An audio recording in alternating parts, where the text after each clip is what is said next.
Toda mi vida, desde que tengo memoria, he estado rodeado de videojuegos. Tengo recuerdos de ser un infante con apenas memoria que jugaba Vampire Knight en la PlayStation 2 de mi padre, explorando mundos en Super Mario 64, resolviendo las misiones de Lego Batman y, hasta la fecha, sigo jugándolos, realizando atracos de los Grand Theft Auto, disparando a lo loco en Battlefront 2 o deleitándome con la banda sonora de Guardianes de la Galaxia. Es mi pasatiempo favorito, y todavía sigo explorando universos a lo largo de mi vida por medio de las consolas. Por esto mismo, he visto múltiples huecos argumentales en diversos juegos, que los fanáticos han intentado resolver por medio de las llamadas teorías, hipótesis o como quieras llamarles. El día de hoy analizaremos un iceberg hecho por su servidor que trata de esto mismo. Les dejaré un link en la descripción para descargarlo en caso de que alguien quiera utilizarlo, siempre y cuando me den los créditos correspondientes. Cabe resaltar que, obvio, daré spoilers de los títulos mostrados en el siguiente audiovisual. En fin, con esta vista previa a la imagen que nos servirá como base, podemos iniciar.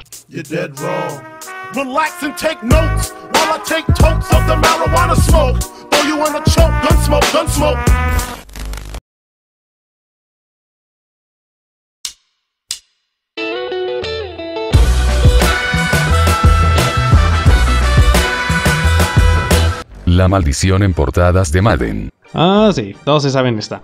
Hasta gente que no está tan adentrada en el mundo de los videojuegos. Desde el año 1999, todos aquellos jugadores que se ven siendo la portada del Madden, juego oficial de la NFL, resultan lesionados.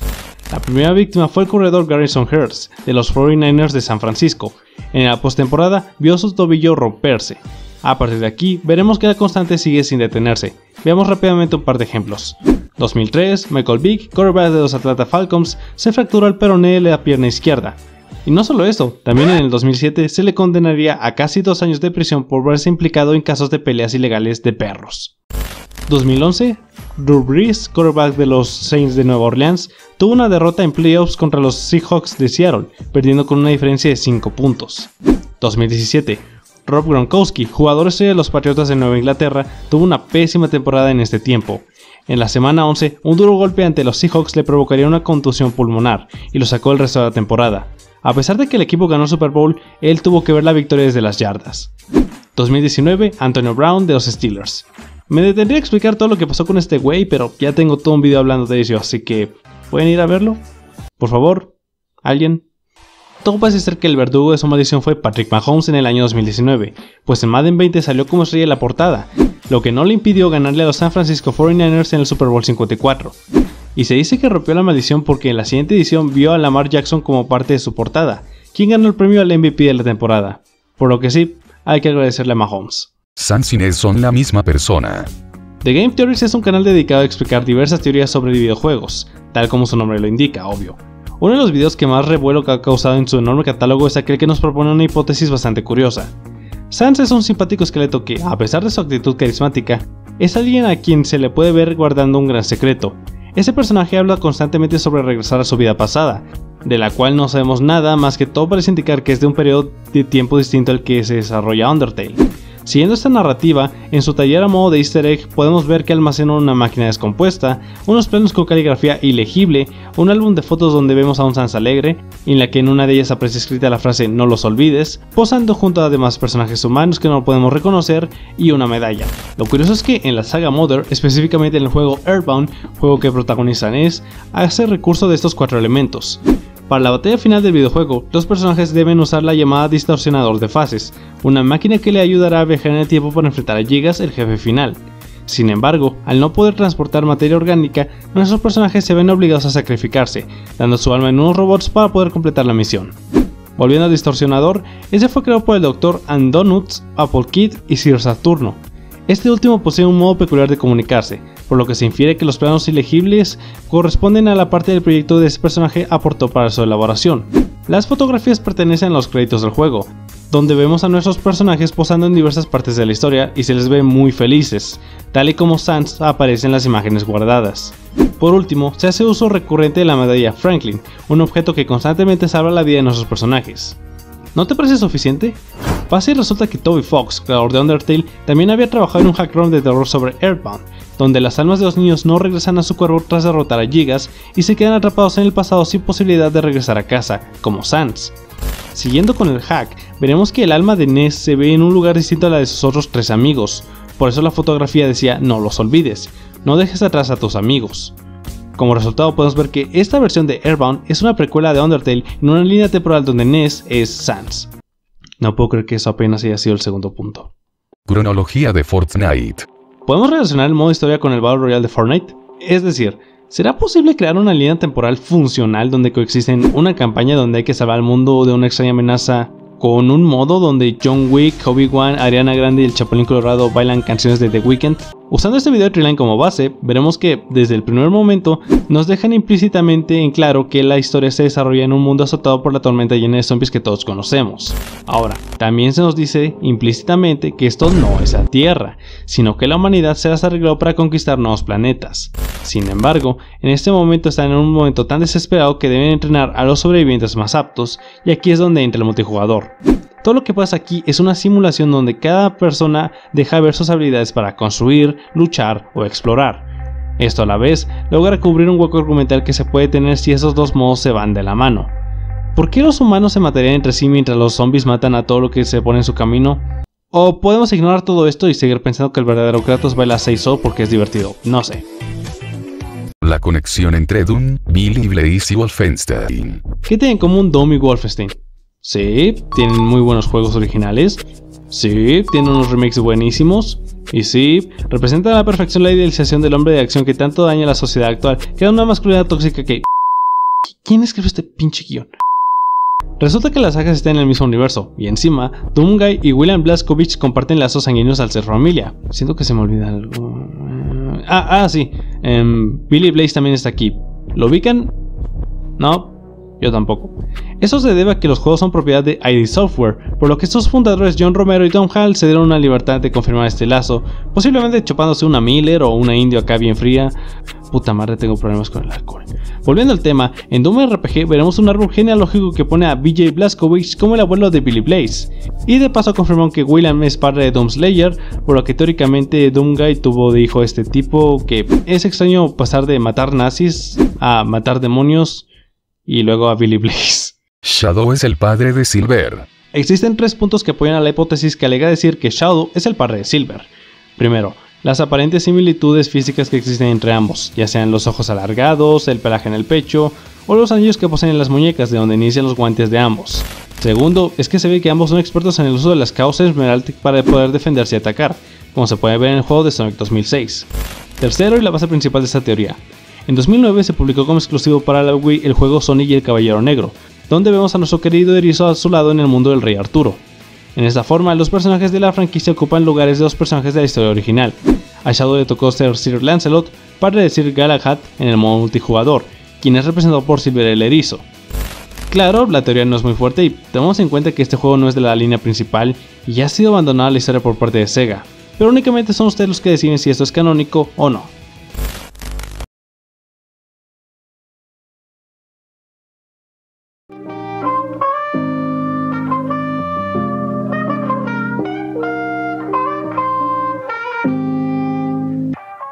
This is the way.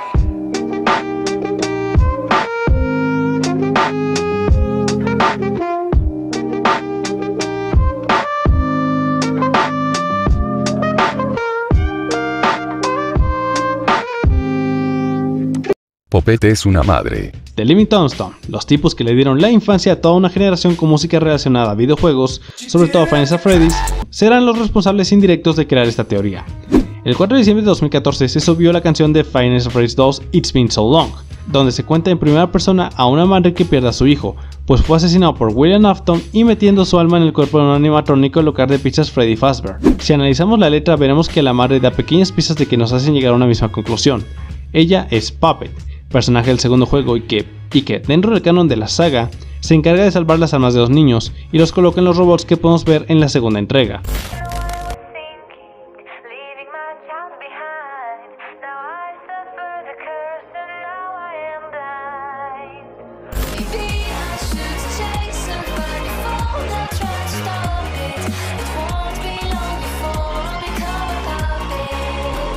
De igual manera, otro punto a favor es la buena relación que entre este grupo musical con Scott Cawthon, mente maestra tras la creación de este videojuego, por lo que no sería extraño pensar que pudo soltarles un par de datos para crear una canción más apegada a la historia oficial de Final Freddy's. Esta teoría no ha envejecido muy bien, tanto con datos liberados a lo largo de la saga como en el revuelo que suele estar en el background de los personajes y situaciones de los mismos, por lo que cada día que pasa parece ser que salen 1000 detalles que desmienten una y otra vez esta suposición. El Spyro de Skylanders no es el original. Uno de los puntos de venta principales para el primer Skylanders fue la inclusión de Spyro el dragón, colocándolo hasta en el subtítulo del videojuego.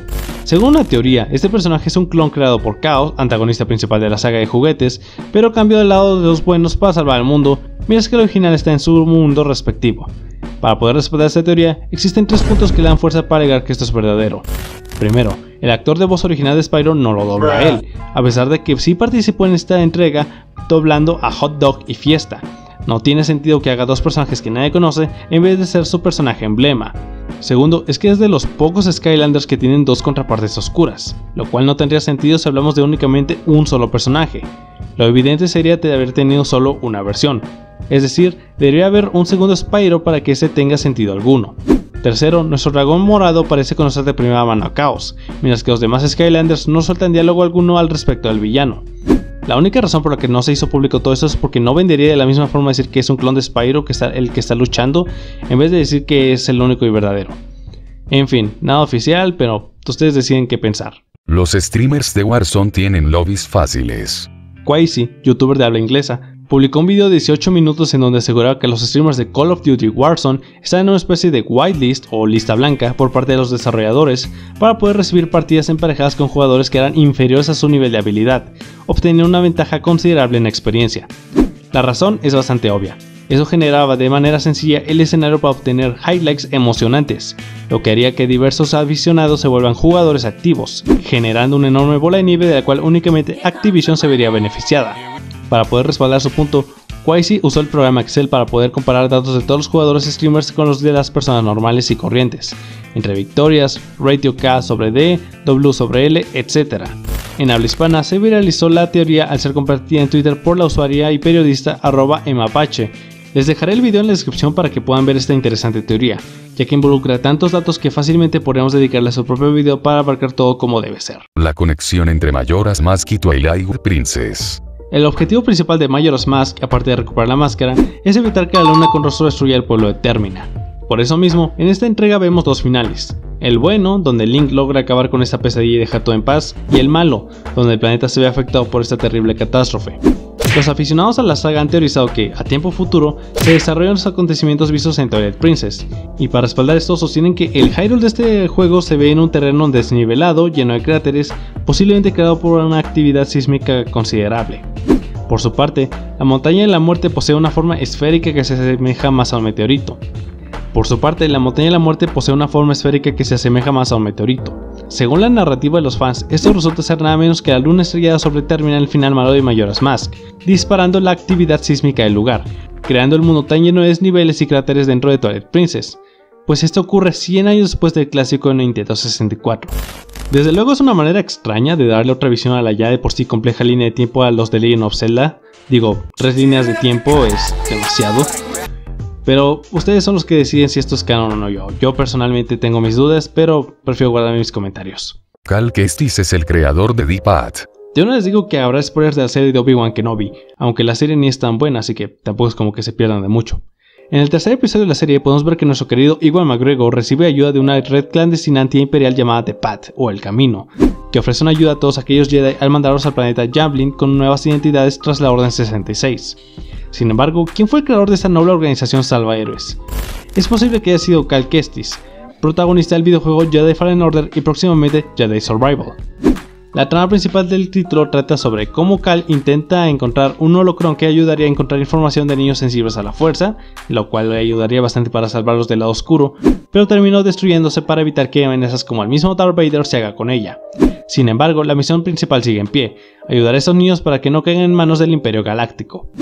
Sumando 2 más 2, veremos que en vez de crear una orden Jedi pública y vulnerable a recibir ataques de un ejército mucho más fuerte, en el paso de 5 años que existe entre la venganza de los Sith con el juego y los demás 5 con la serie de Obi-Wan, decide crear una red encubierta que ayude de forma disimulada a los Jedi, naciendo de esta forma El Camino.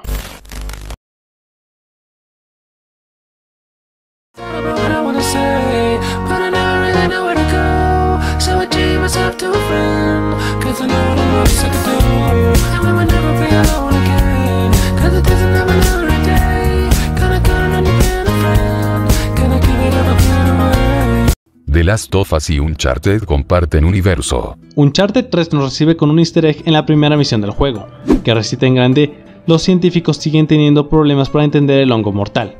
Una evidente referencia al hongo Cordyceps que podemos ver en el juego que lanzarían 2 años después, The Last of Us Parte 1. Y sí, todo parece ser nada menos que un guiño al siguiente proyecto de Naughty Dog. Sin embargo, en Uncharted 4 también podemos ver un colgante de las luciérnagas, facción que podemos ver en la saga de Joel. Sin embargo, las propias fechas de las historias destruyen por completo esta teoría. Uncharted 4 se desarrolla en 2014, un año después de The Last of Us, y, como recordamos, en el mismo inicio de este juego se nos deja ver que todo se ha ido al demonio en la misma fecha, mientras que en el último juego de Nathan Drake veremos que la humanidad sigue viva y coleando, por lo que esa teoría se desmintió solita. Jimmy Hopkins es hijo de James Earl Cash. Es probable que exista una conexión extraña entre Bully y la primera entrega de Manhunt, siendo Jimmy Hopkins, protagonista del primer juego, el hijo de James Earl Cash, el eje central del segundo juego mencionado. Analizando ambos modelos veremos que los rasgos físicos que en el rostro son muy similares, y no solo eso. Esto también puede explicar la actitud a veces sociópata que posee el joven Hopkins, compartiendo el tipo de personalidad dura que el personaje de Manhunt demuestra cada 5 segundos. Sin embargo, esta también se viene abajo cuando recordamos que la familia de Cash aparece en el mismo juego, donde nuestro querido James debe hacerlo hasta lo imposible para salvarles la vida. Lástima que todo fue en vano. You must understand, Cash. I could never let them go.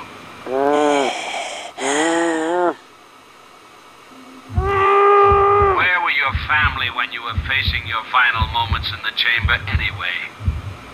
You've left your old life, your old self. I'm all the family you need now, you need now, you need now, you need now. Cebes es el reino champiñón. Uno de los mapas más amados dentro de la saga de Metroid es Cebes, planeta explorado en el primer y segundo juego hasta su destino, la destrucción total. Ahora, ¿por qué la gente cree que este lugar tan tenebroso es una versión a tiempo futuro del amistoso reino champiñón que aparece en los juegos de Super Mario Bros? Hay cosas que ayudan a esta teoría. Supuestamente los enemigos han evolucionado para poder adaptarse a este nuevo entorno hostil, como los pinchosos, los monstruos de lava, a la vez que el Bossy Beetle no sufrió cambio alguno por su escudo que tiene en el caparazón. El enemigo que más resalta es Kraid, quien, por apariencias y similitudes, podría tratarse de nada menos que un descendiente del queridísimo Bowser. También, ¿no se te hace extraño ver la enorme cantidad de tubos que se distribuyen a lo largo de todo el mundo? ¿No se te hacen mínimamente similares o conocidos a los del fontanero rojo? Te lo dejo para que lo pienses. El villano de Far Cry 2 es el héroe del primer juego. El héroe de Far Cry llamado Jack Kerber por mucho tiempo ha sido considerado como el Chacal, villano de la segunda entrega desde hace muchísimos años. Rumores impulsados desde las texturas del villano en los archivos del juego, donde se identifican como Jack Carver. Y si ponemos las imágenes lado a lado, se ve cierta similitud física entre ambos. Clint Hawking, hombre al frente durante el desarrollo de Far Cry 2, les dio una entrevista a los amigos de IGN, donde, en efecto, confirma esta teoría bajo una interesante cronología de los hechos. En el transcurso del primer juego, el tipo conoce al Dr. Krieger, quien posee ideales sobre la aplicación de la ingeniería genética, queriendo crear una especie superior a la de los humanos. Carver termina partiendo la cabeza en este plazo de tiempo y aplicando los conocimientos del que alguna vez consideró su peor enemigo. Super Smash Bros. Y la maduración de Masahiro Sakurai. Super Smash Bros. Es una saga que no requiere presentación alguna. Todo el mundo ya sabe que consiste en agarrar a tu personaje favorito de videojuegos y mandarlo a pelear ante otros emblemas de diversas empresas. Sí, es un juego divertido, inocente y perfecto para jugar con amigos. Sin embargo, existe una teoría que le da un trasfondo bastante reflexivo a esta saga, teniendo a su creador, Masahiro Sakurai, como el eje central de todo este rompecabezas. Al inicio del primer Smash Bros., Master Hand acomoda a todos los personajes para poder dar inicio a la aventura, todo en una habitación que se nota a leguas que le pertenece a un niño muy joven, tan joven que es normal para todos verlo jugar con juguetes. Todo estaría en paz hasta Brawl, cuando Taboo aparece para destruir todo lo que conocemos de este dulce universo. Recordemos la definición de este nombre: lo prohibido, lo mal visto, algo que no es socialmente aceptado, como lo puede ser un adulto que todavía utiliza juguetes. Su derrota es una manera de superar este problema social, como si dejara de lado los comentarios y simplemente siguiera siendo sí mismo. La cosa se intensifica en las versiones de 3DS Wii U, cuando nos debemos enfrentar al enjambre conocido como Master Core, Los sentimientos negativos explotan, todos los prejuicios y comentarios pasan factura a Sakurai, todos sus gustos son mal vistos por todos, así que, ¿por qué seguir? La historia afortunadamente tiene un final feliz. Al derrotar a este jefe, tendremos que destruir una Ball Smash corrupta para finalmente liberarle. Finalmente puede dejar de lado todos estos pensamientos, ya no le afectan los comentarios de los demás, simplemente es feliz con todas las creaciones que ha hecho, sobre todo Super Smash Bros.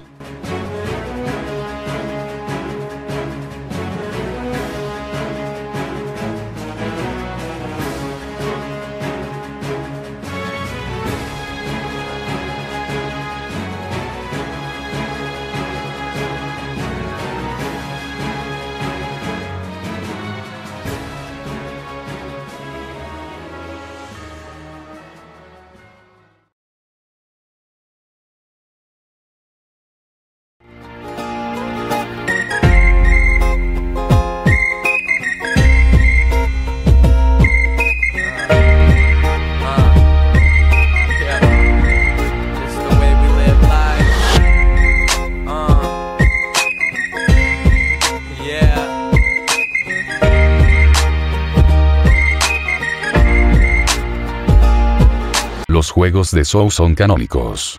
Konami llegó a un acuerdo con Lionsgate para poder crear dos videojuegos basados en el universo de la saga de películas Saw, siendo el primero publicado en 2009 y su secuela Flesh and Blood en el año siguiente. Una vez tenemos los datos puestos, la pregunta puede salir a la luz. ¿Estos productos pueden estar en el canon de la saga? En la primera película veremos que David Tapp es disparado por Seth Hindle. Sin embargo, en el primer juego nos establecen que el propio John Kramer le salvó la vida a este detective para ponerlo en sus trampas. Como es obvio, este material se coloca entre la primera y segunda película. Tras superar todas las pruebas, tendremos la opción de elegir dos finales. Libertad, donde a pesar de haber salvado a todas las personas dentro del juego y ser reconocidos como héroes, Tapp simplemente está harto de todo y comete suicidio con un revólver. O por otro lado, el final verdad nos deja ver que Melissa, esposa del compañero muerto de Tapp, estuvo metida en este juego para así salvar la vida de su hijo que fue capturado por Saw, pero muere al intentar huir y nuestro protagonista termina loco en un manicomio, donde tiene alucinaciones donde sigue viendo la figura del Pixie. En Flesh and Blood, ubicada entre la segunda y tercera entrega, encontraremos al hijo de David, llamado Michael, buscando respuestas con respecto al suicidio de su padre y puesto a prueba a mano de Jigsaw, por lo que podemos inferir que el final canónico es donde Tapp se suicida. Digo todos estos datos porque son importantes. No creo que los juegos sean canon, debido a que en la saga original no se explica alguna relación padre-hijo que tenga David, por lo que es evidente que se inventó este lazo por parte de Konami para tener excusa en crear una secuela. También en el primer juego, una de las personas que sufren es a la propia Amanda Young, nuestra queridísima personaje de las películas, pero que no hace mención alguna sobre esta trampa, por lo que es evidente que esto no es canónico. Hola amigos, soy Billy el muñeco mañoso de Jigsaw, y les recuerdo que se pueden suscribir al canal si les anda gustando este iceberg, a la vez que pueden pasarse por el Twitter de este simio para que se enteren de posibles avances a futuros proyectos. En fin, saquen las chelas y pónganle condón al resto del video porque se viene Juas XDXD. El ciclo temporal del universo in Destiny. El usuario Aero Republic teorizó algo relacionado con dos frames realmente extraños en el trailer de Destiny llamado Mars.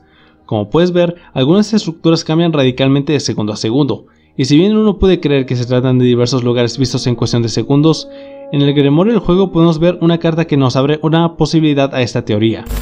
En Ghost Framer Rasputin 3 se lee de un colapso estratégico inminente. También se mencionan dos protocolos que deben seguir en caso de que esto ocurra: Voluspa y Atardecer de Yuga. La primera, en la mitología nórdica, es el título de un poema que narra el final del universo, mientras que Yuga, en la cosmología hindú, habla de cómo la vida es creada y destruida cada 8 millones de años tras una época de oro.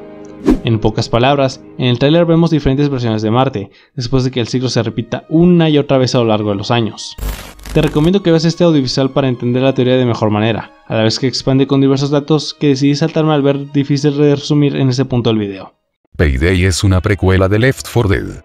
En la última campaña del primer Payday de nombre No Mercy, se les encarga a los 4 miembros de la Payday Gang recolectar muestras de un paciente cero de una enfermedad no conocida por el hombre llamada simplemente como la gripe verde.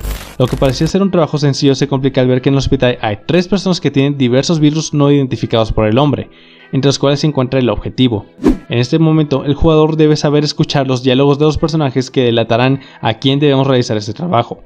Una vez se consiguen los requerimientos, los policías lanzan un operativo muy difícil de eliminar, ya sabiendo lo peligroso del virus y no querían que por ningún motivo saliera al mundo exterior.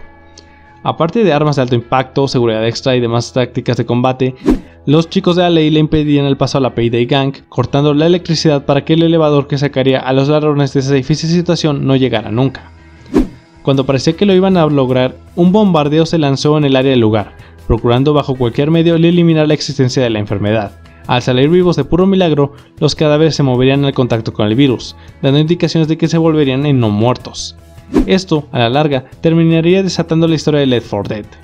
Si bien es cierto que tiene un par de cosas a su favor, se desmiente la teoría con la salida de Payday 2, que ocurre años después del primer juego, y vemos que no hay ningún escenario apocalíptico que se relacione con el final del juego anterior. Además, podemos ver que Bane, mente maestra detrás de todos nuestros atracos, es infectado con este virus, y no se convierte en un zombie como lo vemos en la saga de Left 4 Dead. La identidad del hombre misterioso de The House of the Dead 3 y 4. Pongan atención especial a este porque es algo revuelto de explicar y de entender. El personaje de Daniel Curien fue el responsable indirecto de todo lo que se desarrolla en la saga de shooters sobre reales conocida como The House of the Dead. Su padre, el Dr. Curien, intentó buscar una cura para la enfermedad terminal de su hijo, en el proceso creando a los horribles monstruos que vemos a lo largo de todos los juegos. Todo se desarrollaría de buena forma hasta la tercera entrega, donde Daniel toma el rol de protagonista para atacar a las bestias creadas por su progenitor. En este juego y la secuela existen varios finales. Lo importante es que en uno de ambas entregas comparten un personaje de traje misterioso. En la tercera entrega, veremos que agarra un suero azul que era parte de los proyectos del antagonista, el Dr. Curien. También, en el cuarto juego, ese personaje vuelve a salir, únicamente para dar algunas palabras amenazantes en contra de los héroes.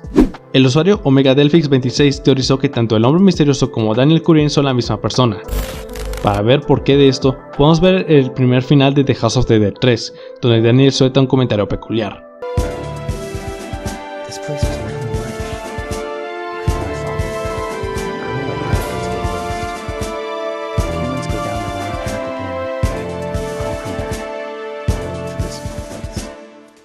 Por alguna extraña razón, Curien no quería que todo el trabajo de su padre fuese en vano, por lo que no es extraño pensar de que en algún momento regresó para poder trabajar en los proyectos. El Dr. Morgan Michaels es Morbius en Marvel's Spider-Man.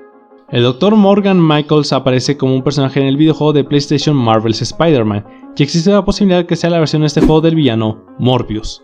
Este villano utiliza el alias de Morgan Michaels como alias en algunos cómics, sin mencionar que ambos comparten la característica que les condenaría a realizar experimentos hasta volverse este personaje enemigo de Peter Parker, su enfermedad genética. A tiempo futuro podemos ver si todo se trata de una forma de darle un nuevo villano a este nuevo hombre araña en las secuelas de estos juegos, o una especie de John Blake en The Dark Knight Saga.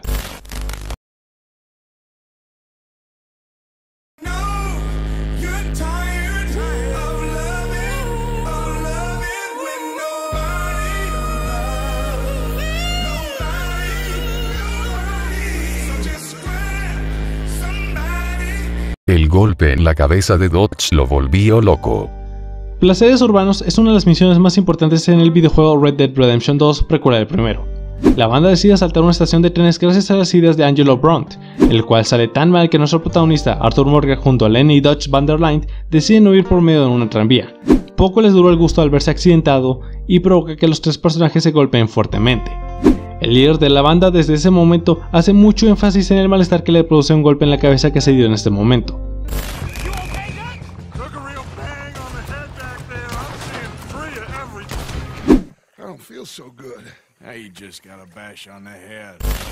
Los fanáticos han teorizado que, a partir de este momento, Van der Linde deja de ser el refinado, filósofo y figura paterna que conocimos al inicio del juego para pasarse a alguien violento, errático y salvaje, iniciando con el asesinato brutal de Brunt y terminando con actos poco propios de él, como la total fijación en hacer todo lo que Micah diga, concretar planes que terminen con la muerte de más y más miembros, ser un paranoico que cree que todos lo van a traicionar, dejar a John Marston a su suerte cuando se vio herido de gravedad en nuestra mejor versión, y lo que más impacta, no hacer nada por Arthur cuando estuvo a punto de ser asesinado en la misión Mi Último Hijo. Esta actitud se ve empeorada en Red Dead Redemption 1, siendo un hombre que vive en la naturaleza como alguien salvaje, que no duda en disparar a gente inocente para salirse con la suya y su maldito dinero. A este punto podemos decir que sí, definitivamente es posible que Dodge Van der Leyen se volvió loco por el golpe que se dio en el fallido atraco a las tranvías. La historia de Minecraft está al revés. Minecraft inició siendo un juego sencillo, con muy pocas cosas por hacer, craftear o explorar. Es por eso que las actualizaciones vinieron para salvarle el olvido absoluto, agregando nuevos biomas, mobs, objetos, etc. Así que, ¿qué pasaría si cada actualización no resulta ser más que una manera de contar cómo era antes el mundo? De esa forma podemos decir que la primera versión del juego no resulta ser nada menos que el final de un mundo donde todo simplemente se fue al demonio. Esta teoría también podría ir de la mano con aquella que dice que Minecraft es un mundo post-apocalíptico, teniendo a los zombies y esqueletos como los cadáveres vivientes de este enorme final deprimente, y a Steve como el único sobreviviente de esta enorme tragedia. Lego Batman es una precuela de Arkham Asylum. Lego Batman fue lanzado en el mercado en el 2008, mientras que Arkham Asylum se presentó al público un año después. Si bien los públicos e historias de ambos son polos completamente opuestos, existe una teoría que nos deja ver algún tipo de cronología entre ambos juegos. Algunos de los enemigos que derrotamos y arrestamos en Lego Batman aparecieron después como presos en el asilo Arkham. Hierra Venenosa, el Acertijo, Bane, Joker, Harley Quinn, el Espantapájaros, Cocodrilo Asesino, además de diversas misiones a otros enemigos que nos enfrentamos en la aventura familiar de Lego. Sin embargo, esta teoría con el paso del tiempo se ha desmontado a medida que ambas sagas florecían. Mientras que los Arkham toman un estilo que viven más de un estilo ligeramente fantasioso, los Lego se dejan sumergir por completo en el universo al meter personajes como Superman, la Mujer Maravilla, los Linterna Verde o la posibilidad de viajar en el espacio en la tercera entrega. También es extraño ver los diseños de ambos personajes, sobre todo los modelos de Harley Quinn y el Acertijo, nos deja ver que ambas visiones de los villanos son muy distintas. Aún así, sigue siendo sorprendente ver que estas coincidencias pudieron conectar juegos tan distintos entre sí. Harley Quinn embarazada en Arkham City. Sigamos hablando del héroe emblema de DC Comics. Batman Arkham City destaca como uno de los mejores juegos basados en superhéroes tanto de DC como de Marvel por su increíble gameplay, su historia atrapante y, como veremos, el ojo al detalle de los chicos de Rocksteady pusieron en gran parte de la saga. Aquí uno de los datos más perturbadores del hombre murciélago. En el juego base, si visitamos la acería, veremos una prueba de embarazo positiva en el suelo. Si bien todo parece estar bien, la cosa se vuelve turbia al revisitar el lugar en el DLC La Venganza de Harley Quinn. Somos recibidos por una cuna de bebé con 16 pruebas negativas esparcidas por sus alrededores y encima con el villano Scarface pintado como si fuese el Joker. Se indica que en efecto Harley llevaba al hijo del Guasón en su vientre. Sin embargo, se vio interrumpido su embarazo al ser golpeada fuertemente en el vientre durante la escena de la entrada de Batman a la iglesia. Toda la sangre de Bloodborne es menstrual. El eje central de Bloodborne es la sangre de un origen desconocido. Sin embargo, parece ser que los aficionados sostienen que se trata de nada menos que sangre menstrual. En la trama del juego, la iglesia selecciona a algunas mujeres para que le den al jugador los viales, frascos con sangre para la aventura. Una de estas seleccionadas es Ariana, quien, después de quedar embarazada, ya no puede dar sangre alguna para nosotros. De igual manera, se hace bastante énfasis en la palabra Mensis, como un nivel llamado la pesadilla de Mensis, el enemigo el cerebro de Mensis y el objeto la caja de Mensis. En latín, Mensis significa mes, es decir, la pesadilla, el cerebro y la caja del mes, al igual que el periodo, que llega una sola vez en estos periodos del tiempo.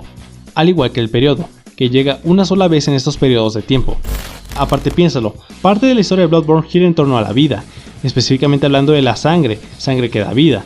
Justamente la menstruación es aquella que marca el inicio de la vida. Creo que el origen de ese líquido vital en Bloodborne ha quedado bastante claro.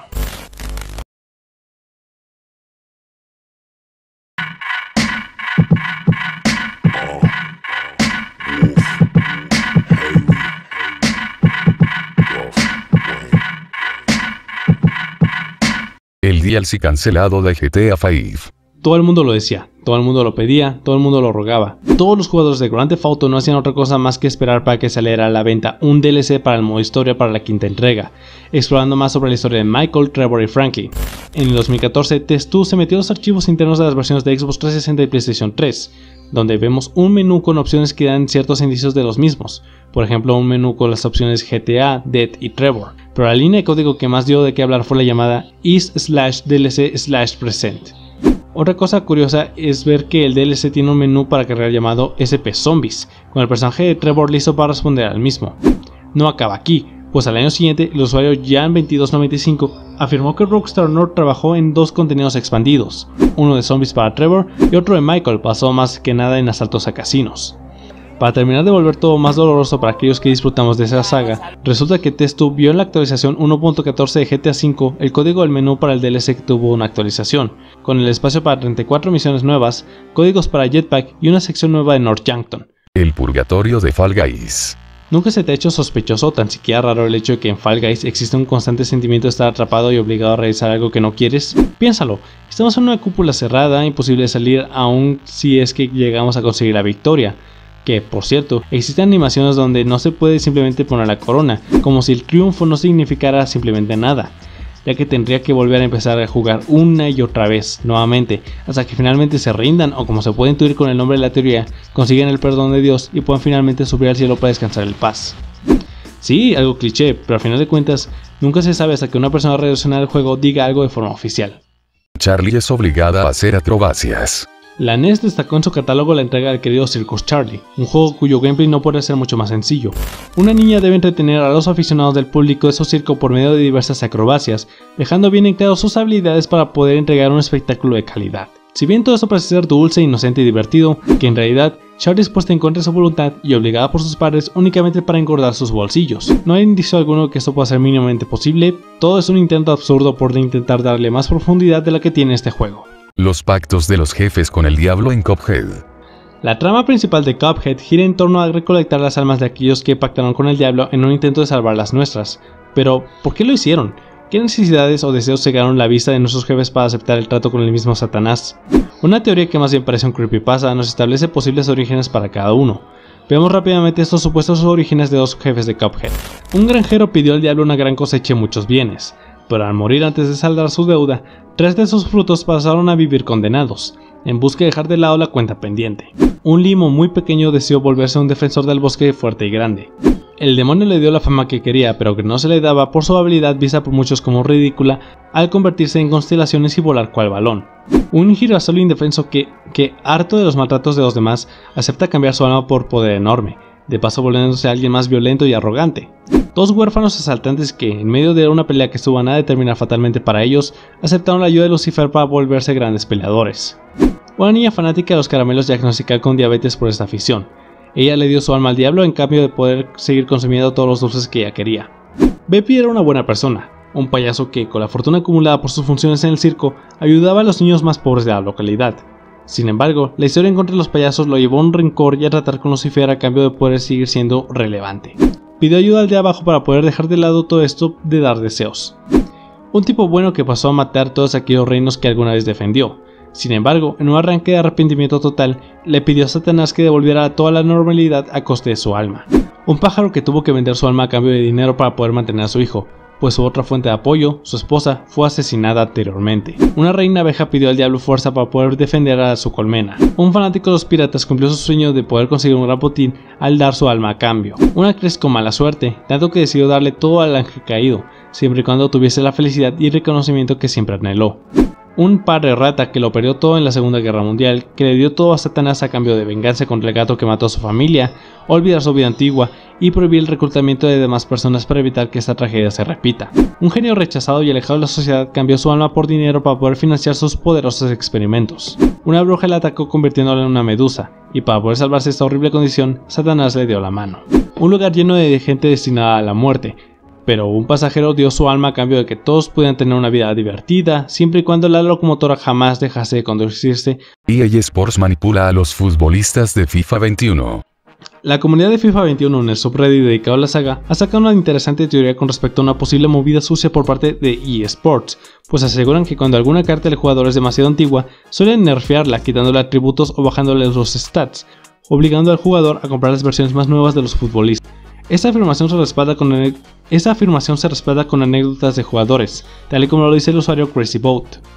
Aye Sandrini ha estado en mi equipo durante 3 semanas y ya se ha convertido en mi segundo ofensivo favorito. Le ha dado al poste 23 veces en los últimos 18 partidos. Normalmente era muy certero y no me daba problemas. Y este no es el único futbolista que se ve afectado, pues las viejas cartas de Didier Drogba, Sadio Mane o David Villa se ven nerfeadas a favor de engordar los bolsillos de EA Sports. Lo curioso es que, según un artículo publicado por Daniel en el portal Business Insider, esto sería imposible, y para poder saber por qué es su afirmación, debemos viajar en el año 2015. Durante esta época una hipótesis similar surgió entre los fans de este juego, alegando que si ganabas demasiado en los partidos, la inteligencia artificial se cambiaba sin que te dieras cuenta, empeorando a tu equipo o mejorando al rival en diversas maneras.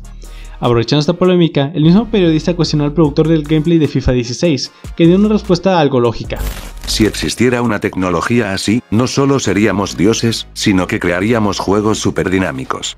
Juegos de todos los géneros, no solo de fútbol. Por lo que no esperen un sistema parecido al de, no sé, Sombras de Mordor en un juego de fucho.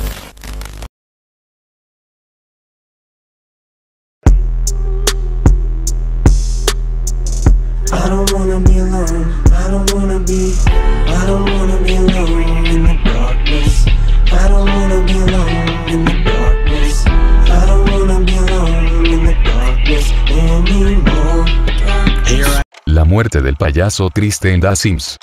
Sunny, el payaso trágico, es uno de esos NPC que desentonan tanto en un ambiente como el de los Sims, que a día de hoy sigue dando de qué hablar en la comunidad de jugadores. Para poder visualizarlo en la misma entrega, es necesario que nuestros personajes tengan el ánimo por los suelos, cosa que hará que Sunny aparezca para intentar arreglarse el día, aunque por lo general solo causa más angustia que alegría a nuestros personajes.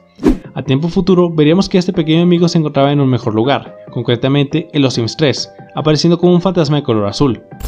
Lo macabro de todo esto es que en esta entrega, el color de los fantasmas es el que indica cómo murió cada personaje, siendo justamente de azul el del ahogamiento. Pero todo se pone extraño al recordar que Sunny tiene hidrofobia, una condición de miedo extremo al agua que siempre lo mantiene alejado de este líquido, por lo que todo apunta que un tercero, por alguna extraña razón, conspiró en contra de este payaso para matarlo con su peor miedo. El maletero en el coche de James en Silent Hill 2. James Sunderland, protagonista de este juego, tiene que meterse en Silent Hill para descubrir el cómo su esposa María, fallecida hace 3 años tras perder la batalla contra una enfermedad, le mandó una carta. Sin embargo, a casi nada de terminar el juego, nos enteramos que fue el propio James el que asesinó a su esposa. Sin embargo, la culpa lo carcomía por dentro y decidió inventarse toda una historia para poder lidiar con esos pensamientos. Muchos creen que, en realidad, nuestro protagonista cometió este acto tan solo horas antes de entrar al pueblo maldito, y que tiene en el maletero del coche el cadáver de su esposa. Como pruebas tenemos que analizar 2 de los 6 finales del juego. En el final conocido como Renacimiento, James navega en el lago Toluca con el cuerpo de su amada, lo cual no tendría sentido, pues nunca tuvo la posibilidad de recogerlo rápidamente a menos que lo había tenido desde el primer momento, oculto en el maletero de su automóvil. Por su parte, en la conclusión conocida como En el agua, nuevamente Sunderland se dirige al lago Toluca, tan solo para aventarse con todo de coche, suicidándose en el proceso, mientras le dedica unas últimas palabras de amor a su esposa, lo que hace pensar a los jugadores que María nunca estuvo tan lejos, físicamente hablando. El accidente de la fábrica de relojes en Luigi's Mansion Dark Moon. Luigi suicida, la atmósfera aterradora en las ideas originales del juego, la muerte de los fantasmas. Existen diversos elementos que convierten a la saga de Luigi's Mansion en juegos más oscuros que uno podría esperar de un spin-off de Mario Bros. Sin embargo, lo mejor sería pasar a ver lo que propone el usuario Sniperman55 en su video Curiosidades y teorías de Mario Bros. Parte 7. Durante la beta de la segunda, es decir, Dark Moon para Nintendo 3DS, podemos explorar la llamada fábrica de relojes, un productivo lugar que generaba enormes ganancias que, por alguna extraña razón, terminó abandonada de golpe, lo que no tiene sentido al ver que el equipo funciona de manera perfecta. Con el paso del tiempo, agresivos fantasmas se metieron a este lugar para atormentarlo, y es el trabajo de Luigi encontrar la manera de detenerlos antes de que todo sea demasiado tarde. Un trabajador del sitio gamer Nintendo World Report subió un video de una versión no lanzada al público de Luigi's Mansion Dark Moon. En esta se deja en claro que el abandono de la fábrica se debió a varios accidentes que ocurrían en la misma, cosa que se ve corroborada al ver una bata atorada y un extraño líquido rojo que en realidad es una gema del juego. Es evidente que con estos 2 primeros datos se infiere un accidente horrible, y que el tercer elemento solo es una manera de ilustrar sangre, sin romper la clasificación para todas las edades de Nintendo. Se supone que una persona murió durante la jornada laboral por un accidente con los enormes engranajes a la hora de las 3:30 de la tarde, no por nada a esta hora salen todos los relojes de la fábrica. Tras esto, se huyó para que después los fantasmas se hiciesen con ellos, antes de que nuestro querido Bigotón Verde entrase a arreglar las cosas de una vez por todas. El bebé inexistente de Outlast 2. Blake Langerman, protagonista de Outlast 2, debe arreglárselas para salvar a su mujer Lynn de un peligroso pueblo llamado Temple Gate, teniendo como única arma la cámara, que nos servirá como ojos en medio de la noche llena de cultistas asesinos. A lo largo del juego nos damos cuenta que hay un factor común por el cual hay 3 grupos asesinos detrás de la amada del protagonista. Lynn está embarazada, y todos quieren egoístamente o tener al bebé o impedir su nacimiento bajo todo costo. ¿Qué dirías si te digo que esto no es más que una enorme histeria colectiva por un ser humano que no existe? Los culpables de todo esto no son más que la malvada corporación Murkoff, los responsables de los acontecimientos en el primer juego, su DLC, el segundo y próximamente la tercera entrega de Outlast.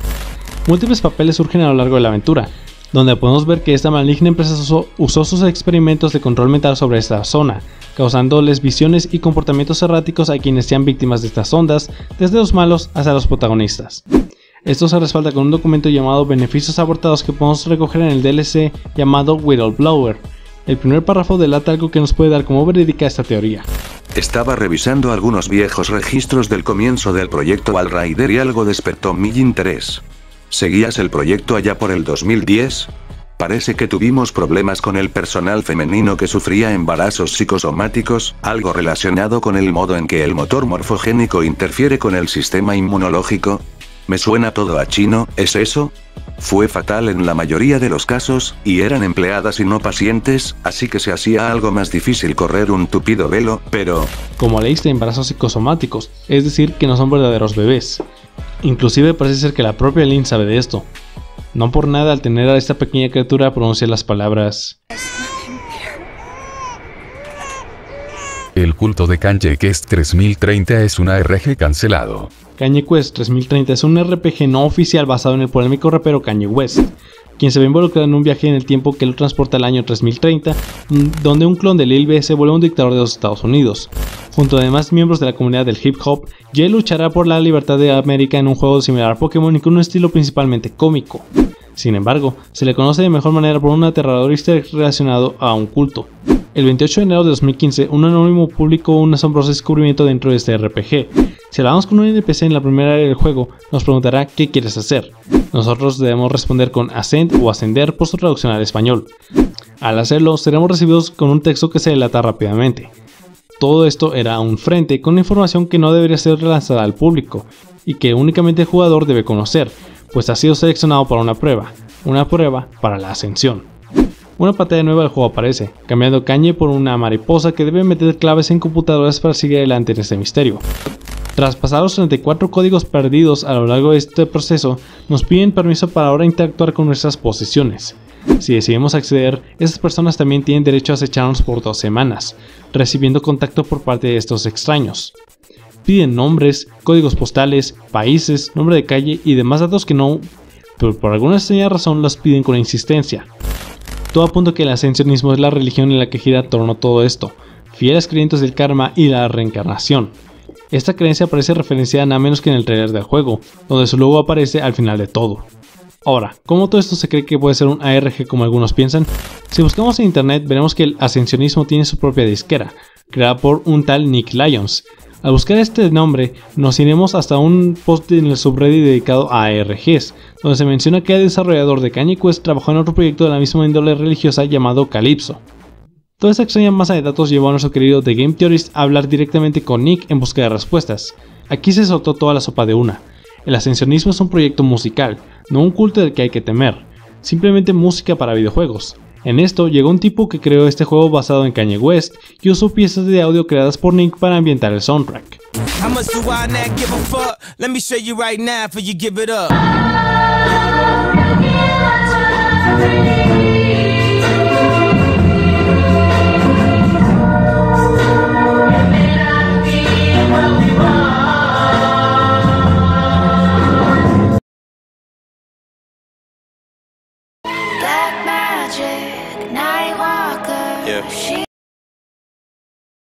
NBA Jam es uno de esos arcades de deportes que se ganó el cariño del público, por su divertido estilo de juego. Para su mala suerte, se le recuerda de peor manera por una leyenda que resultó ser verdad. El aclamado jugador de los Nets, Drazen Petrovic, murió a los 28 años por un accidente de tráfico en Denkendorf, Baviera, Alemania. Esta tragedia ocurrió en una fecha muy similar a la salida del arcade. Los aficionados no paraban de contar que, si tenías mala suerte, podías oír cómo el juego se volvía loco y gritaba a todo volumen Petrovic, Petrovic, justamente el apellido del jugador que se había ido poco después del lanzamiento del desarrollo de NBA Jam. Todo parecía falso hasta que el propio Mark Tormel, diseñador principal del juego, para ESPN The Magazine afirmó este rumor con una aterradora anécdota. When the game came out, this player, Drazen Petrovich, was in the game, and he was tragically killed in a car accident. And they all, maybe like couple hundred games are in the factory, and like after, people are leaving work and the lights are off, they were walking through there, and the cabinet just started like going, Petrovich, Petrovich, Petrovich, Petrovich, Petrovich, Petrovich, Petrovich, Petrovich, Petrovich.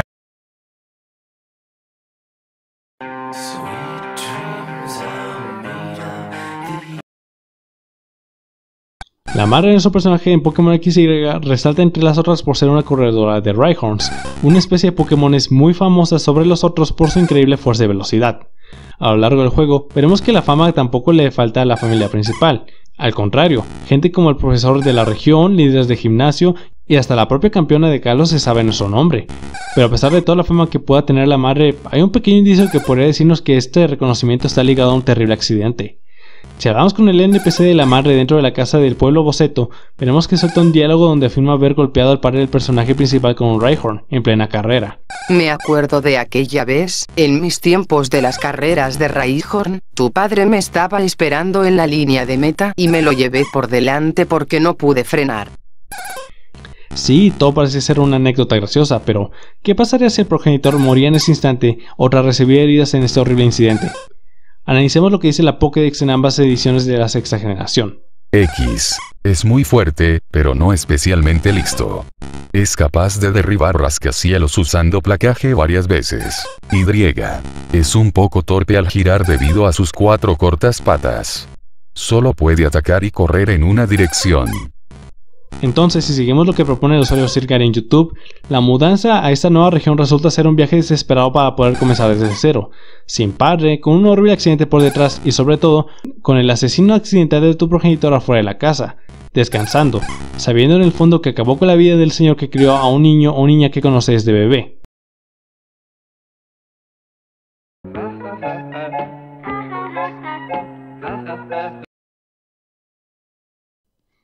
El 11 de marzo de 2017, un canal llamado Petscop en YouTube fue creado.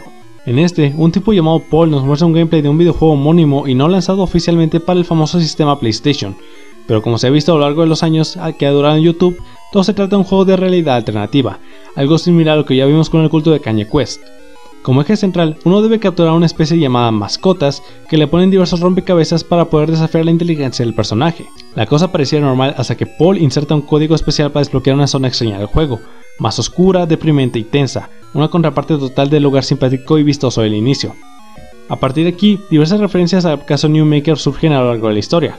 Para quien no lo sepa aún, esta chica es famosa por haber muerto en una terapia de apego que involucraba cubrirla con múltiples almohadas aplastándola hasta fallecer de asfixia.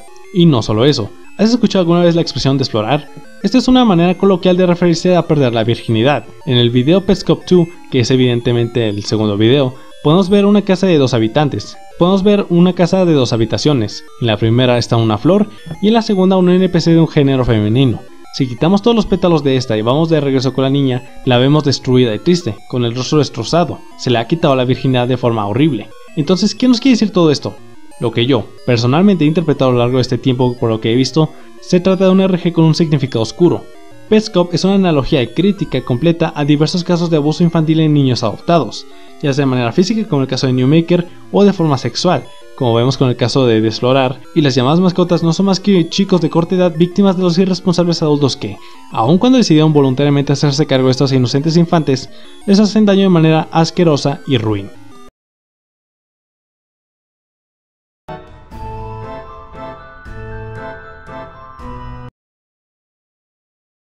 13 de junio del 2020.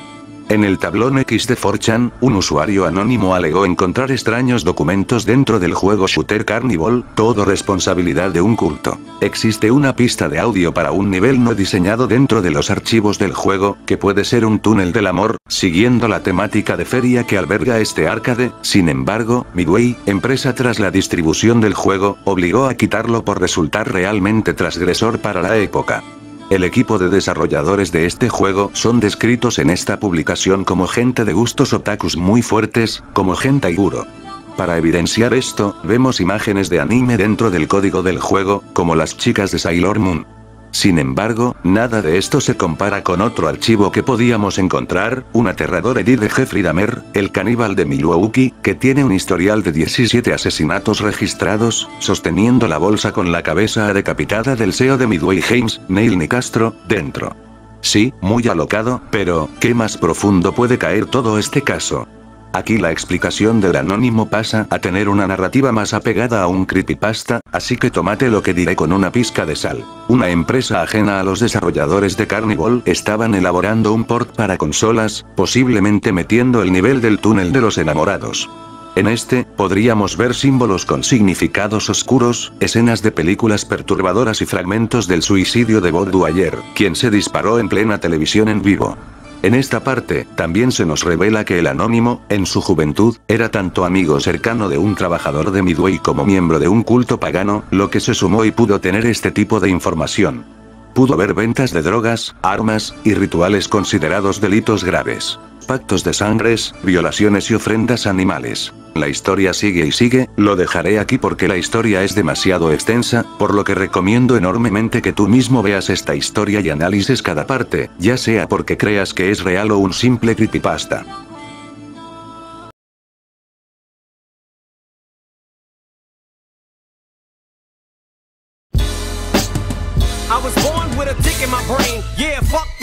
Nathan Gerald Dunlap fue un chico que inició teniendo mala suerte, con una madre esquizofrénica, sufriendo hipomonía, cometiendo robos a mano armada, pasando tiempo en una detención juvenil y hasta pisar un hospital psiquiátrico. Nada parecía salir bien para este chico. Consiguió un trabajo en el restaurante Chuck E. Cheese en mayo de 1993, cuando fue despedido tras discutir con su supervisor en un tema relacionado a los horarios. Esto fue demasiado para él, y elaboró un macabro plan para vengarse contra todos.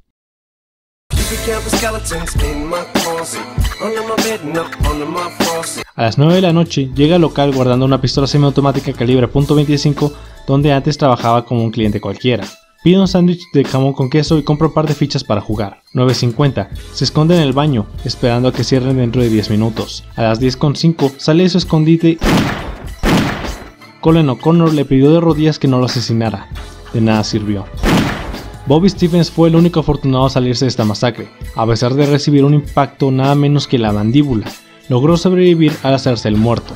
La última víctima fue Marge Colbert, primero recibiendo un impacto en una oreja y después en la otra al ver que había sobrevivido. Dunlap se fue de la escena del crimen con $1,500 y fichas de juego, para ser arrestado 12 horas después en el departamento de su madre. Si bien fue sentenciado a muerte, se le fue cambiado por una cadena perpetua. En el año 2014, un creador de contenido subió un juego que estalló en popularidad con el tiempo. A día de hoy es considerado el estándar del terror y se le desarrollan continuamente nuevos proyectos a lo largo de estas fechas. Y mucha gente creyó que esta saga se involucró en este terrible caso real. La saga se llama Five Nights at Freddy's.